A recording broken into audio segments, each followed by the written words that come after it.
The strange hitchhiker Jace Rillin didn't expect anything strange en route K92 that night.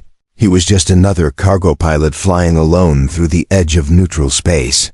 His old freighter, the Lucky Mutt, hummed quietly as it cruised past shattered moons and drifting debris.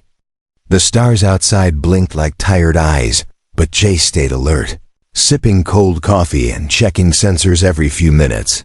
Space might look empty, but out here, trouble came fast and without warning.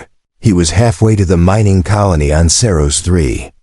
When the emergency beacon flared, a weak signal, almost lost in static, blinked near a broken asteroid belt. He hesitated, then sighed. Of course, he muttered, flipping switches and changing course. Most pilots ignored these calls pirates. Sometimes faked them to lure victims, but something about this one felt different. Maybe it was boredom. Or maybe it was that quiet voice in his head saying, "You're still human, Jace, and humans help." As he neared the source, his freighter lights caught a glimmer. A tiny escape pod, barely holding together, spinning slowly among the rocks. Its hull was scorched, parts of it ripped open, and faint oxygen was leaking into the vacuum. His scanner picked up one life sign, very weak, almost gone. Just one? Jace frowned, guiding the freighter into docking range. The pod hissed as it latched onto the airlock, and Jace rushed to the bay. Pulling on his pressure jacket and grabbing his med pack, the pod door opened with a groan, and smoke poured out. Coughing, Jace stepped inside and froze. Curled up in the back was a small alien girl. No older than 20 in human years. She was unconscious, breathing slow. Her skin a soft lavender color, glowing faintly in the dark.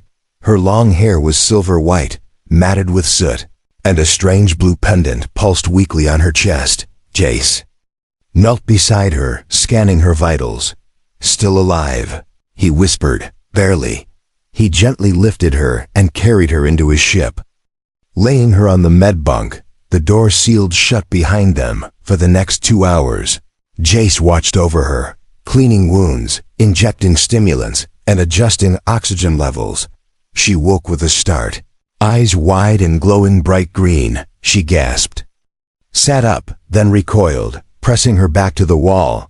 Jace raised his hand slowly. "Hey, easy. You're safe." She blinked fast, lips trembling, and then spoke in broken standard. "You, human?" "Yeah," Jace said gently. "My name's Jace. You're on my ship. I found your pod." She looked around, eyes scanning every corner of the med bay. "I need ride," she said, her voice shaking. "They follow me." "Who's they?" Jace asked, but she looked away, holding the pendant tight. "Please go fast," she whispered. "They find me, they kill me." Jace stared at her, unsure what to believe. She didn't look like a soldier, more like someone running for her life. Her clothes were torn, her skin marked with burns and bruises. "Whatever happened, it wasn't fake," he sighed again. "All right, kid," he said, turning to the cockpit. "Strap in, we're leaving." He set coordinates for a quiet trade hub 2 sectors away. No questions, no patrols, just enough to drop her off. As the Lucky Mutt accelerated, Jace noticed something strange. His ship's systems flickered, just for a second. Energy levels spiked around the med bay, then settled. He frowned and checked diagnostics, but found nothing. Later that night, Jace brought her some food. She sat cross-legged on the bed, carefully nibbling the protein bar he gave her. Her eyes followed every move he made, like she was expecting him to hurt her. "What's your name?" he asked softly, sitting across from her. She hesitated, then whispered, "Liari." "Where are you from, Liari?" She shook her head. "No more." "From," she said sadly.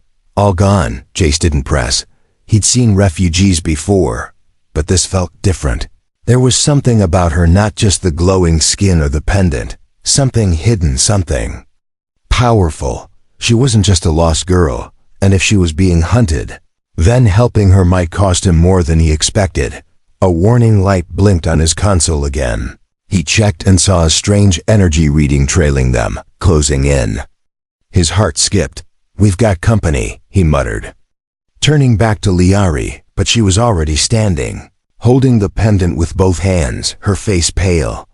"They come," she said. "They never stop." Jace tightened his grip on the controls and changed course. He didn't know who they were or what Liari was hiding, but he knew one thing: he was in it now. And space just got a lot more dangerous. Secrets in her eyes. Jace had been in space long enough to trust his instincts. And right now, his instincts were screaming something about Liari didn't match her fragile looks. She looked like a scared young girl, but something powerful buzzed around her. It wasn't just her strange glowing pendant, it was the way her eyes watched the stars. Like they held memories of 1,000 years, they were now flying blind through an unmapped route between asteroid clusters. He had shut off his beacon and scrambled his ID signature, hoping to lose whoever was following. Liari sat quietly in the co-pilot seat. Wrapped in one of his old jackets, she hadn't said a word in hours, but her fingers never left the glowing blue pendant. She kept whispering to it in a language Jace didn't understand, and every time she did, the ship's lights flickered. Jace finally broke the silence. "That thing around your neck," he said. "What is it?" She looked at him sharply, clutching the crystal tighter. He kept his tone calm. "Look, I don't care if you're royalty or a runaway, but if that thing puts my ship in danger, I need to know." Liari looked away, her voice low. "It's not a weapon. It sure messes with electronics like one," he replied, raising an eyebrow. She hesitated, then spoke slowly. "It's memory stone. My people used to carry knowledge long past. A data drive?" "No," she said, shaking her head. "It's alive." Jace blinked, unsure if he heard her right. Before he could ask more, the ship jolted. A sudden spike in energy passed right through them, like a ripple in space itself. Jace checked the scanner, his heart thudding. Something had just jumped into the system behind them. "Are they following us?" he muttered, and Liari nodded without looking. "They feel me," she whispered. "Always," Jace frowned. "So who are they?" She lowered her head, voice shaking. "Hunters from the pale rings sent to find me." "What for?" "They say I stole the stone," she said, finally looking into his eyes. "But I didn't. The stone chose me." That made no sense, but her expression was so raw, so terrified, that Jace didn't press. Instead, he locked in a random jump sequence 1 that would throw them far off course. "Strap in," he said, flipping switches. "We're going dark." The ship leapt into a warp tunnel. Shaking violently, Jace gritted his teeth and adjusted stabilizers. Liari sat still, her pendant glowing stronger now, bathing the cockpit in pale blue light. Jace couldn't help but glance at her. Her face looked calm, but her eyes were glowing brighter than before. Not in fear, but something else, like hidden knowledge was waking up inside her. Hours passed, and the ship glided through quiet space, no signals, no threats, just the peaceful hum of the engines. Jace finally relaxed and leaned back in his chair, rubbing his forehead. "I should have dropped you off," he said softly, more to himself than to her. But Liari heard it. "You still can," she whispered. "You owe me nothing." Jace looked at her, his voice gentle. "Yeah, maybe." Then he sighed. "But I don't like leaving people to die." "You're strange," Liari said, tilting her head. "Most humans I met, they don't care." "I guess I'm not most humans," he muttered, and she gave a small, curious smile. Later that night, Jace couldn't sleep. He checked the cockpit for one last system scan, then decided to take a walk through the hold. As he passed engineering, he heard a soft hum. He followed it and froze. Liari stood in front of his nav system. Her eyes closed, her hands on the console. Blue light streamed from her pendant into the ship's core. Symbols flickered on his screen, symbols no human code ever used. "What the hell are you doing?" he barked, stepping forward. Liari turned in shock, her eyes glowing again. I didn't mean," she started. Jace raised his hand. "That's not answering the question. I was just looking," she said. "The ship's path was wrong. I tried to correct." You hacked my system, he said, anger rising. Why? What are you hiding? I don't want you to die. She shouted suddenly, her voice echoing through the hold. Silence followed. Jace stared at her, stunned. I've seen them burn worlds, she whispered. They won't stop. Jace. He looked at her, really looked this time. Not just a girl running from trouble, but someone burdened with something much bigger. You need to start telling me. Everything, he said, calmer now. She nodded, stepping closer. I will, I promise. As they stared at each other under the dim cargo lights, Jace knew this was no simple hitchhiker, and whatever she was caught in, it was only just beginning. The hunters arrive. The stars outside the Lucky Mud weren't still anymore. They shimmered and bent like light over hot metal. Jace stared at the main screen, watching space twist and ripple. Something was coming fast, and not from any known. Jump gate. Liari stood beside him, silent, both hands on her glowing pendant. They found us, she whispered, her voice cold and steady. They always do. Jace locked down the cockpit and initiated evasive maneuvers. The ship's alarm blared as an unknown vessel dropped out of warp right behind them. It wasn't a ship, it was a hunter, sleek and dark like obsidian, shaped like a claw. Its surface shimmered with hex-pattern armor and no visible windows. Jace had never seen anything like it. What in the void is that? He breathed. Liari's eyes narrowed. Blood sails. The hunter ship launched probes fast, silent things that zipped through space like arrows. They weren't scanning, they were targeting.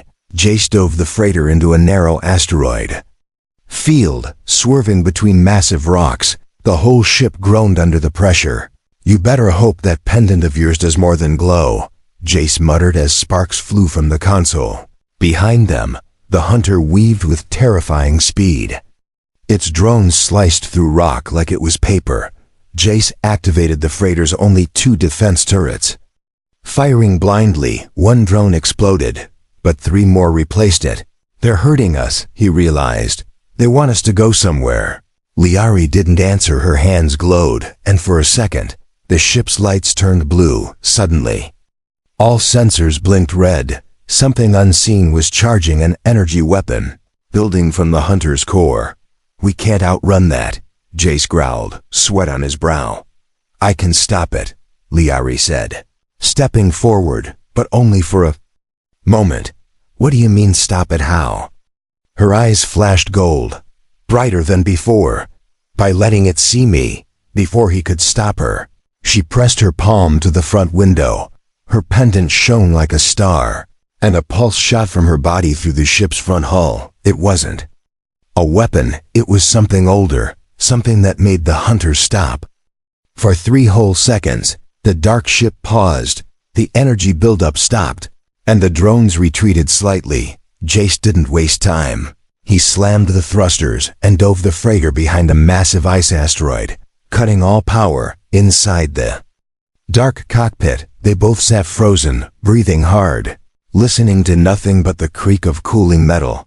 Liari fell to her knees, her face pale and lips trembling. The glow from the pendant had vanished. Jace dropped beside her. You all right? She nodded weakly. That cost me, she whispered. Too much.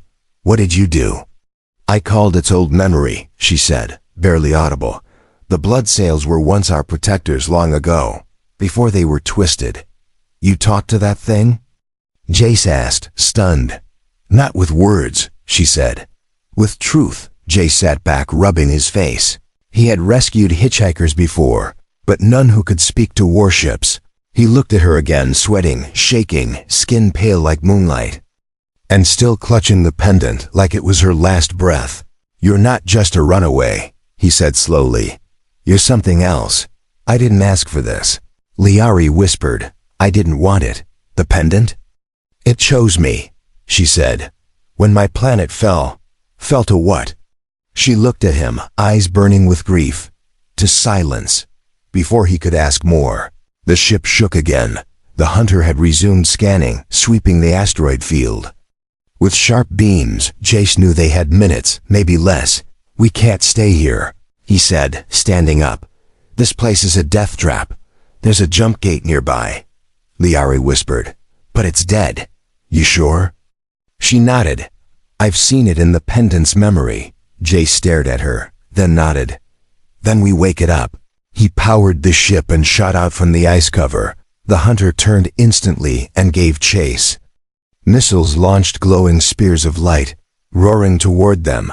Jace flew straight into a collapsing debris field, the ship rattling with every turn.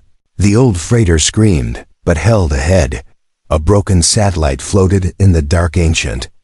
Rusted, forgotten, Liari pressed both hands to the console and whispered in her tongue. Suddenly, the satellite blinked once, then twice. A vortex of spinning blue light formed in the blackness ahead. The dead gate had come alive. Jace dove toward it, the hunter close behind. The vortex shuddered under strain, never meant to take such speed. Just as they crossed the event horizon, a missile struck the rear of the freighter. Fire erupted, systems went dark, and Liari collapsed on the floor. But the gate swallowed them whole, and in a flash of blinding light, they were gone. The safe house that wasn't safe, the lucky mutt limped out of the broken jump gate like a wounded animal. Smoke hissed from its hull, panels sparked, and the lights inside flickered dim yellow. The emergency systems kicked in just long enough to keep air flowing, but they weren't going far without repairs. Jace slammed the emergency landing protocol and steered the ship toward the nearest surface. Gray mining moon marked only as Station 9. They hit the moon's crust hard, sliding across cracked rock and ice. Dust clouds covered them as the ship finally stopped near a collapsed docking bay. Jace unbuckled and staggered to his feet, still dizzy from the gate jump. "Liari," he called. Limping toward the back, she lay curled on the floor, her skin pale and cold. Her pendant glowed faintly but pulsed slower than before. "Still breathing," Jace muttered, lifting her carefully. But not for long. Outside, the wind howled like broken machinery. Station 9 had been abandoned for decades, its towers bent. Metal torn by meteor strikes, but it was shelter, and right now, that was all they needed. Jace forced open the outer hatch, carrying Liari through the ash-covered walkway into the ruins. The inside was pitch dark, walls blackened by old fires, and faded warning signs. "Welcome to paradise," Jace muttered, voice echoing as he moved deeper inside. He found an old medical bay, rusted but sealed, and cleared a space on one of the dusty tables. He laid Liari down gently, then scavenged for anything useful. An old power cell, half a stim pack, and cracked oxygen tanks. He used everything. He could destabilize her, even rewiring his wristcom into a pulse monitor. She stirred slightly, mumbling in her strange language, but didn't wake up. Hours passed. Jace patched the ship's systems remotely through his wrist device. He needed time, at least one full cycle, to fix the damage and prep a jump. But time was exactly what they didn't have. He checked the sky. Knowing the hunter ship would come eventually, even broken, they always found their target inside the station. Strange murals lined the walls. They weren't standard mining marks. These were symbols older than human memory. Circular patterns, winged figures, and a glowing crystal held above their heads. Jace traced his fingers over one of the symbols, heart thudding. It looked exactly like Liari's pendant. Suddenly, a metal door behind him hissed and clicked open by itself. Jace spun around, gun raised, but no one was there. He stepped inside and found a hidden chamber filled with old tech-strange machines shaped like thrones. Screens with unreadable alien code, and one massive pillar in the center glowing faint green. At the base of the pillar were carvings in human and alien symbols. They read, "Guardian Protocol Memory Bound." "What the hell is this place?" Jace whispered. Behind him, a noise stirred metal scraping on metal. He turned to see an old defense bot powering up. It stood over 7 feet tall, eyes flashing blue, and then it spoke. "Welcome back, High Guardian," it said in a voice too calm for its size. "Hi, what now?" Jace blinked. Lowering his weapon, the bot scanned him, then looked past him toward the med bay. "Guardian signature confirmed," it said. "Unit Liari. Jace's blood ran cold. He backed up slowly. Look, I'm just the pilot, okay? I don't know what she is. You are the bonded protector, the bot replied. Confirmed by active rescue during transition. What transition? The relic chose her, the bot explained. Which makes you her anchor, anchor? The Guardian cannot survive without the anchor during awakening. Jace swallowed hard. He didn't ask for this. He didn't want to be part of some ancient ritual or alien prophecy.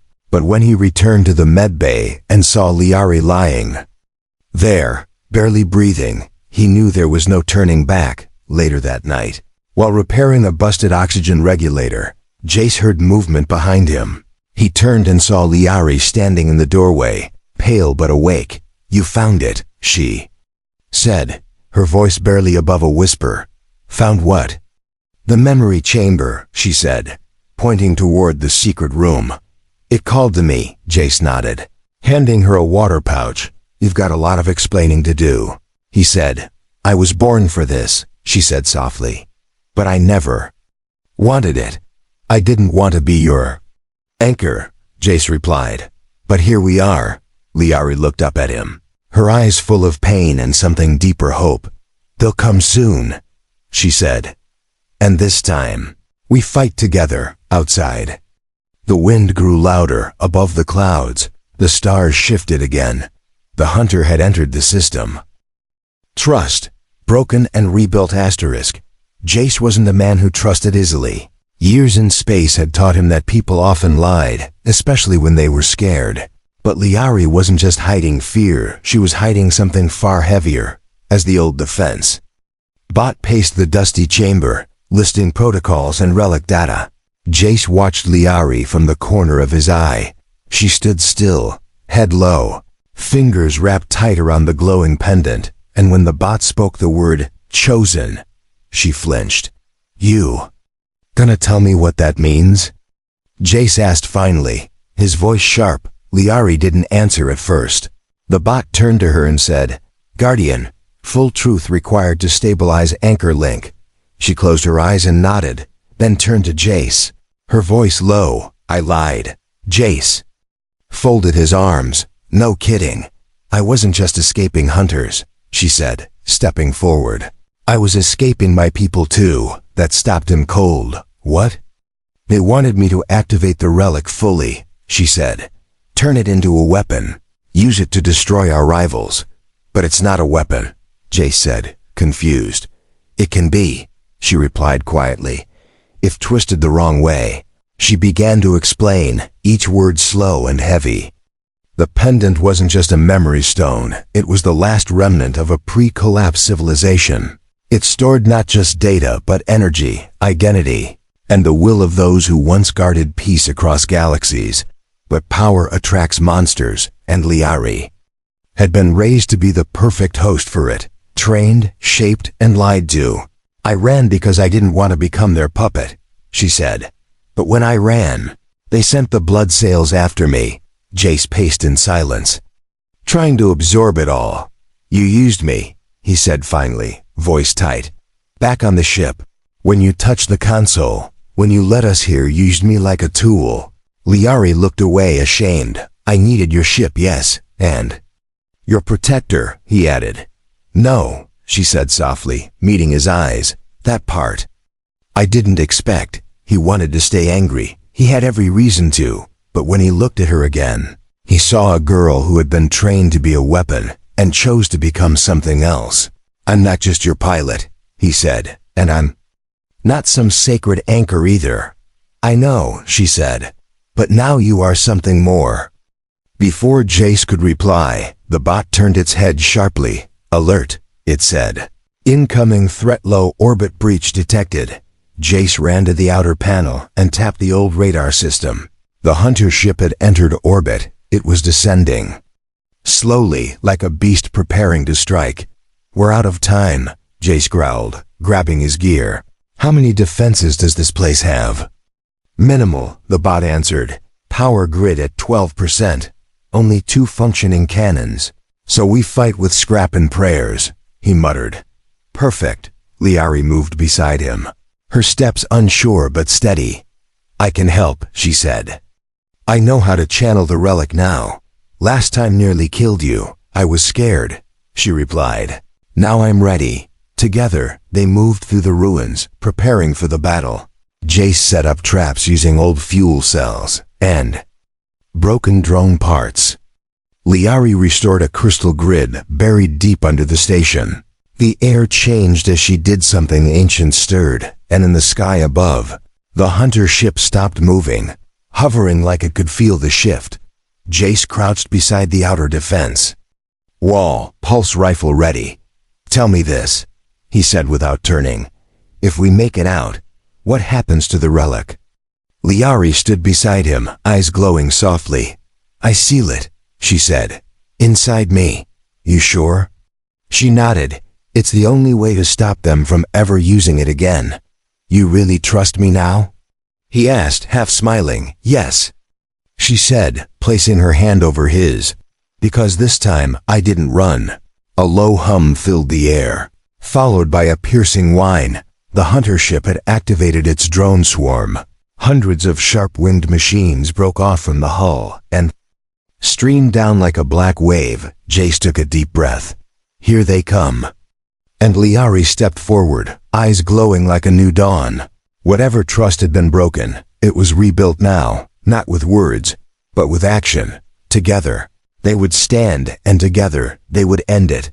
The battle for the relic, the first drone, hit the ground like a thunderclap, its wings sliced through the dusty air. Sensors glowing red, Jace fired without thinking. The blast from his pulse rifle cutting through its core. The drone exploded into shards, but more were coming, dozens, maybe hundreds. Each one moved with precise, silent hunger, circling the ruins like vultures around a dying beast. Liari stepped onto the main platform above the station entrance. Her pendant now blazed with a steady golden light. The relic inside her had awakened fully, and the station responded to its presence. Ancient panels lit up along the walls, glyphs glowing too. Life after centuries of silence. Jace shouted from below. "They're targeting the relic, not the station. Stay behind cover." But Liari didn't flinch. "I'm not hiding anymore," she said, raising her hands. The sky above shimmered, and an invisible wave pulsed outward. The hunter drones paused, glitching, shaking, as if something confused their purpose. In that moment, Jace launched a full barrage from the rebuilt wall cannons. Explosions lit the night, burning through the first wave. But the hunter ship above remained still, watching, waiting. It hadn't sent its full force yet. And then, like a shadow breaking apart, it opened. From its underbelly descended a figure, not a machine. Not quite living, something tall, armored in black and silver, with eyes like molten ice. The pale judge. Liari whispered, stepping down slowly. "It's here." Jace aimed his rifle. But even he felt it. This thing was different. It wasn't a drone or a soldier. It was the thing that hunted guardians across galaxies. The one sent only when all others failed. "You really think we can beat that?" Jace asked, half serious. Liari's answer was quiet, but fierce. "We must." The pale judge raised its hand, and the ground cracked. Energy surged forward, tearing through the outer walls and hurling Jace into the dirt. He hit the wall hard, groaning in pain, smoke and dust clouding his view. "Jace!" Liari screamed, rushing toward him. But the judge moved faster than thought. Appearing between them, it raised its blade, a weapon humming with black light. Liari raised her hand, and the relic flared, just enough to block the strike. Sparks flew, and the two were thrown apart by the impact. Jace forced himself up, blood running down his arm. "Not done yet," he muttered, staggering forward with the rifle. He fired again and again, each shot barely scratching the judge's armor. But it wasn't about damage, it was about time. Time for Liari to stand. Time for the relic to gather strength. As she rose, her pendant pulsed faster, light building in waves. Ancient code flowed across her skin like tattoos waking up. She placed both hands on the ground and whispered to the ruins. The station responded. The very stones vibrated. The old walls shimmered, and beneath them, a pulse awakened from the heart of the moon. The judge lunged toward her, but Jace tackled it from the side. He knew he couldn't win, but he could slow it.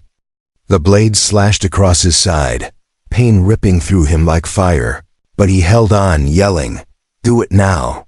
Liari stood tall, eyes glowing white. The relic burst from her chest, not physically, but in pure energy, a wave of gold and silver. Light exploded outward. The judge froze, its armor cracking, its sword melting into dust. The drones in the sky dropped one by one like shattered glass. The hunter ship above groaned and began to fracture. The ancient energy had overwritten its corrupted code. Within moments, the entire vessel shattered into drifting light. When the silence returned, the only sound was the wind. Liari collapsed beside Jace, holding his face gently. "You stubborn human," she whispered. "You never let go. Did we win?" He groaned, trying to sit up. She smiled faintly. "Yes." The relic's glow faded, shrinking into a soft, steady hum. It had bound itself to her completely, sealed inside her life force. There was no more chase, no more war, but the cost had nearly broken them both. Jace leaned back, looking at the ruined sky. "I'm never giving a stranger a ride again," he muttered. Liari chuckled weakly. "Next time I'll fly." The two of them, guardian and anchor, sat quietly beneath the broken stars, not as strangers, not as fugitives, but as survivors of a war only they could have ended. Her thank you, the wind on the mining moon had changed. It no longer screamed through the broken towers. Instead, it moved gently, brushing dust off the old walls. Like the world itself had exhaled, Jace lay on a medicot, patched up, bruised but alive. Beside him sat Liari, quiet and still, her silver hair glowing faint under the station's flickering lights. They hadn't spoken in hours, not because they were angry, but because silence finally felt safe. The relic had gone quiet inside her, its mission complete. The pale judge was gone, the hunter's ship shattered, but the bond between them, the one neither asked for, remained. Jace watched her from the corner of his eye. She was drawing in the dust, strange looping shapes that glowed faintly before fading. "They memories?" he asked, voice soft and raspy. "Echoes," she replied without looking up. "Of people who held the relic before me." He nodded, unsure what to say.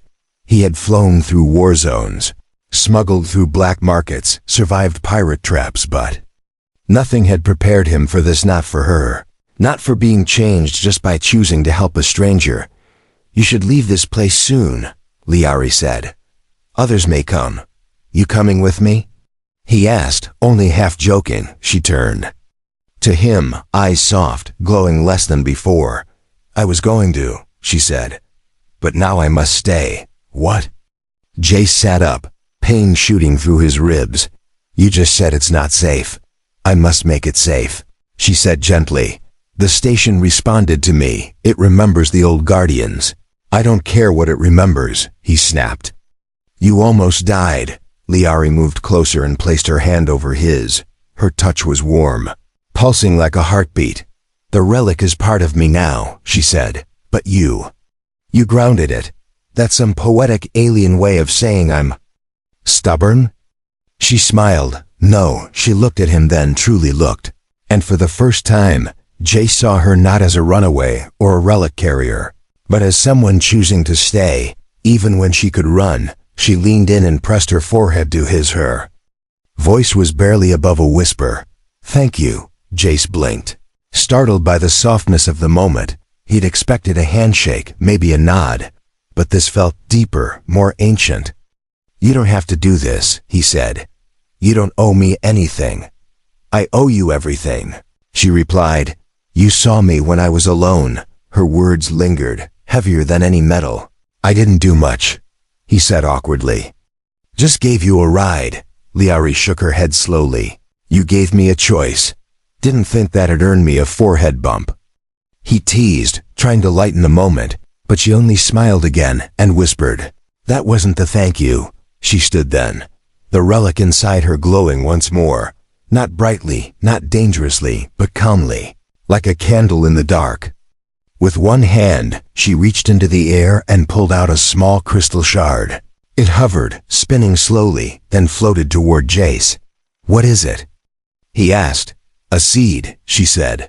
"From the relic, it's yours now." He caught it carefully, feeling its warmth against his palm.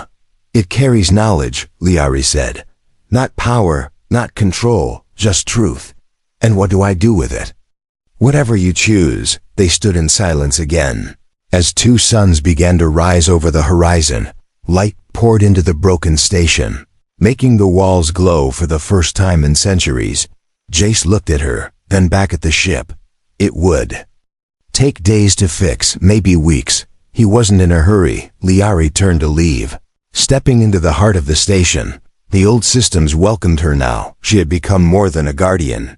She was now its keeper, and for the first time Jace didn't feel like a drifter or a loner.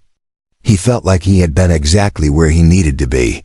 He looked at the crystal again, still glowing softly, and he smiled. "That was some thank you," he muttered. Then he whispered to himself, "You're welcome," and with that, the human and the alien girl parted, not as pilot and passenger, but as two lives forever changed by one impossible ride. The end.